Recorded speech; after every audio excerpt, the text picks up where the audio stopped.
Hello my dear students. अक्सर हम लोगों को दो शब्द सुनने को मिलता है और उन शब्दों को हम लोग समझ नहीं पाते कि उसकी क्या मीनिंग होती है या हम उसको सही सही रूप में इंटरप्रिटेट नहीं कर पाते।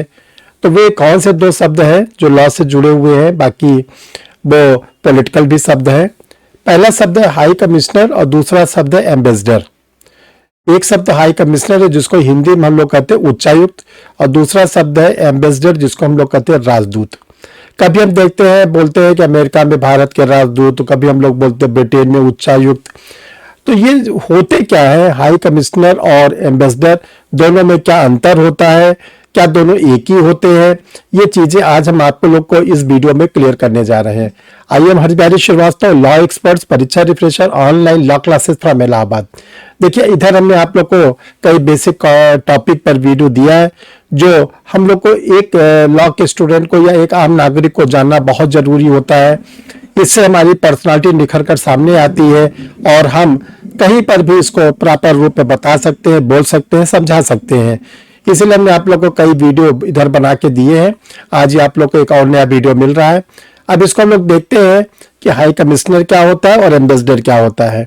बहुत ध्यान से देखिए डियर स्टूडेंट। देखिए, जिन लोगों ने अभी तक परीक्षा रिफ्रेशर यूट्यूब चैनल को सब्सक्राइब नहीं किया वो सब्सक्राइब कर लें। देखिए, परीक्षा रिफ्रेशर एक ऐसा यूट्यूब चैनल है जो फुली डिवोटेड है लॉ के स्टूडेंटों के लिए। जितने भी लॉ के इवेंट्स होते हैं वो आप लोग को इस पे पूरे के पूरे दिए जाते हैं। कोई जुडिशरी की वैकेंसी होती है, एपीओ की वैकेंसी होती है, या कोई लॉ ऑफिसर की वैकेंसी होती है, हायर जुडिशियल की होती है, वो आपको बताई जाती है। एग्जामिनेशन की डेट बताई जाती है। कोई अगर एग्जाम होता है तो उसके पेपर को एनालाइज किया जाता है। जैसे आपने देखा कि अभी AIB 19 को एनालाइज किया गया, राजस्थान एपीओ को एनालाइज किया गया आप लोग के साथ। फिर कोई रिजल्ट आता है उसकी सूचना दी जाती है। सेलेक्टेड स्टूडेंटों को भी बीच बीच में आप लोग के बीच में बुलाया जाता है।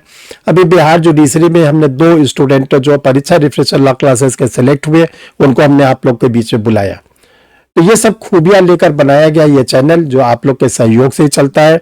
आप लोग इसको सब्सक्राइब करें, लाइक करें, शेयर करें और अधिक से अधिक लोगों को इसके बारे में जानकारी दें। तो देखिए, अब सबसे पहले आता है हाई कमिश्नर के। हाई कमिश्नर क्या होता है? देखिए, जिन जिन देशों के ऊपर ब्रिटेन ने शासन किया, जो जो देश ब्रिटेन के गुलाम रहे, जब ब्रिटेन उनको आज़ादी देने लगा तो ब्रिटेन का एक संगठन है कॉमनवेल्थ, राष्ट्रकुल। ये ब्रिटेन की महारानी इसकी चेयरपर्सन होती हैं, राष्ट्रकुल की, कॉमनवेल्थ की। तो ब्रिटेन का ये कहना था कि हम ये चाहते हैं कि जिन जिन देशों के ऊपर हमने शासन किया वे लोग कॉमनवेल्थ की मेंबरशिप ले लें।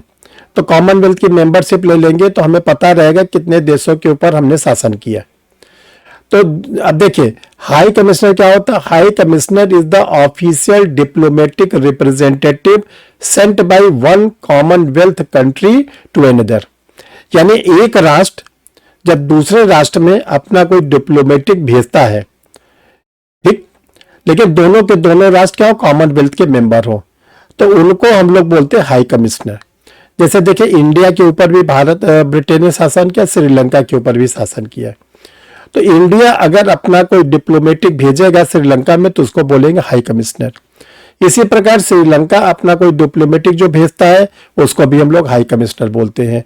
तो दोनों के दोनों कंट्री अगर कॉमनवेल्थ के हैं तो जो एक दूसरे के अपने डिप्लोमेटिक एजेंट भेजते हैं, डिप्लोमेटिक पर्सन भेजते हैं, उसको हम लोग बोलते हैं हाई कमिश्नर। अब दूसरी बात है एम्बेसडर। देखिए, ambassador is the official representative sent by a country to a non commonwealth nation. अगर एक राष्ट्र तो कॉमनवेल्थ का मेंबर है लेकिन दूसरा राष्ट्र कॉमनवेल्थ का मेंबर नहीं है, तो अगर वो एक दूसरे क्या किसी को भेजेंगे डिप्लोमेटिक एजेंट को तो उनको हम लोग एम्बेसडर कहेंगे। एक तो ये ध्यान रखिएगा। दूसरा, अगर दोनों के दोनों कंट्री क्या है, वो कॉमनवेल्थ के मेंबर नहीं, दोनों कॉमनवेल्थ के मेंबर नहीं है, तो वो जब एक दूसरे क्या भेजेंगे तो उसको हम लोग क्या बोलेंगे, एम्बेसडर। जैसे देखिए, इंडिया तो कॉमनवेल्थ का मेंबर है बट नेपाल नहीं है, क्योंकि नेपाल एक ऐसा देश रहा है जिसपे कभी ब्रिटेन ने शासन नहीं किया। तो इंडिया अपना कोई डिप्लोमेटिक अगर नेपाल भेजेगा तो उसको बोलेंगे एम्बेसडर, और नेपाल अपना कोई डिप्लोमेटिक इंडिया भेजेगा तो उसको भी बोलेंगे एम्बेसडर।